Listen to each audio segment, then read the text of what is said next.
The pandemic still exists, and this is your daily reminder that it still exists and that you should get vaccinated if you haven't already, because we are going to check in with how things are going out there across America. Some good news, some bad news. So first of all, cases in the last 2 weeks are down on average daily about 16%, which is good news. Tests are still a little bit lower than they used to be, but still fairly high, close to a million tests a day. Hospitalizations have ticked up, deaths slightly down.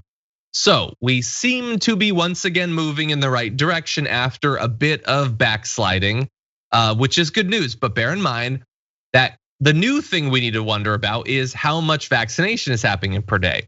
And the pace has actually slowed. Country has averaged fewer than 3 million shots a day over the last week, down from a peak of more than 3.3 million. So it's about 10% down. Probably not super surprising, consider that the Johnson & Johnson vaccine was pulled for the last few weeks. But Francesca, that's currently what it looks like. What do you think about the state of things out there?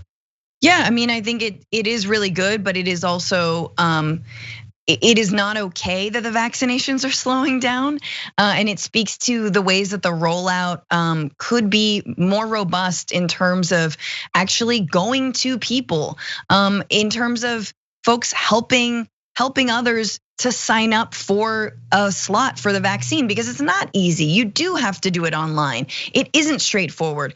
And also people are dubious and people are also busy. There are many folks who are working. And you know, if you sort of don't want to do something, which you all should get vaccinated, but if you sort of don't want to do something, you put it off, you procrastinate, you're like, oh, I'll do it later, I'll do it another time. But if there's a van outside, like an official van, not like a weird white one. Why did you say if there's a van outside with a guy going, hey, psst, I got a needle. I got a needle over here. Psst. You might get in that van and get vaccinated. What I'm saying is there's gotta be more outreach. And I think that makes it, anything that makes it easier. Hell, if it's a Krispy Kreme donut, so be it. But just make it easier and make it more appetizing for people to get vaccinated. Yeah, yes, the van thing has a few issues, but yeah, like if there were literally trucks of hot and fresh Krispy Kremes, vans, trucks, come on, John, vaccines going through in alleys, I would go in there. I would not ask any questions. And I'd leave my phone behind. Anyway, yes, so I agree. We do need to do what we can to break through people's vaccine hesitancy. Unfortunately, we've done the opposite. I predicted few weeks back that when they paused the J&J vaccine, okay, I get it. That's the responsible thing to do. There've been a couple of cases, 1 in a million of these blood clots. That's serious. You need to look into it. My fear though was there might be no coming back from that. That even once it's evaluated as being safe, people are still not gonna trust it. Most of my predictions are dog crap. They're not true. I'm an idiot. But in this case, it wasn't that tough. So the good news, CDC panel a couple of days ago recommended that the US resume use of the J&J COVID vaccine, saying the benefits outweigh the risks and will save many lives. That's the good news. The bad news is I was right for once. Fewer than half of Americans see the Johnson & Johnson vaccine as safe now, compared with more than 7 in 10 for Pfizer and Moderna.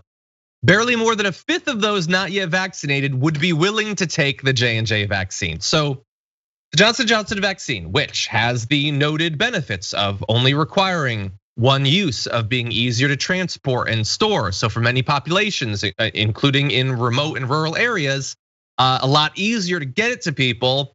That the opinion of it now has been destroyed, and very few of the people we need to get to take a vaccine are going to take it. And that is really unfortunate, even if they needed to be responsible about it and all that. A rebrand, dude. Like Big Pharma is so good at rebrands. Just put like a little baby on it. I don't know, Johnson & Johnson, aren't they good on baby powder? I don't know. Come up with something else.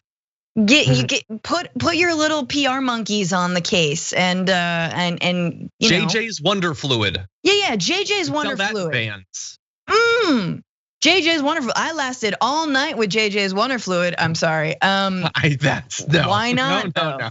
Anyway, yeah. So and it is sell it like on this in a truck stop, like the the little gas stations. By the register. Anyway, here's some more information about the hesitancy, though. A quarter of unvaccinated adults say the halt in its distribution made them less inclined to get vaccinated. By the way, not to get less vaccinated with it necessarily, with vaccinated at all. Like they're less likely to take Moderna because they paused on J&J. And so that's half the people who are likely and half who are unlikely to get the shot. So it reinforced for some that this is not for me, and some who were likely to get it were now like, I don't trust any of this, unfortunately. And by the way, nearly 1 in 4 Americans, 24%, are disinclined to get any of the vaccines, down from 32% 3 months ago. 16% rule that out entirely. So maybe a little bit of progress in that area. All it took was like every celebrity in the world telling them to do it, and some Krispy Kremes. And we've got a little bit of progress, but still about 1 in 4 say they're not gonna do it. So for us to reach what is generally agreed upon as herd immunity, 1 in 4 of those are likely gonna end up getting the virus. Many of them probably have already had it, let's keep it real, but that's the current state of things and it doesn't look great. No, I mean, there's still so much we don't know also. I just think we have to keep on like weighing everything, talking about everything openly, like when do we get a booster shot after the vaccine and all that. But yeah, I think one good thing, John, and maybe this accounts for the reason that like more people are inclined to get it overall, even if the reluctance around J&J has increased, is that, folks aren't turning into superheroes, sadly. I, again, want to be rogue. And I want the little white strip, although I definitely have some white and I'm working on it. But you need to collect them. I just need them all in one place. I wish I would just gray right here. And I really want if the J&J vaccine could just give me that little white skunk stripe and I could turn into Rogue from X-Men, look, perfect selling point. Let's rebrand it. But anyway, all to say that like as more folks get it and they do not experience lasting side effects, they are fine. I think that is going, and they're out hanging out, eating at restaurants, drinking, being with friends and family. That is all you need to convince folks to do it. Yeah. And final one number, just throw out there for you to, because I want to make sure that you have an idea when you go out about your day, how safe are we in terms of vaccination? As of right now, 29% of America is fully vaccinated, 42% have had at least 1 dose. So it's still less than 1 in 3 that are done, less than half that have had any. We're doing really well, we're doing it fast, but it's still not like, it's not good times are back again or whatever. Like we're still in the process, so bear that in mind.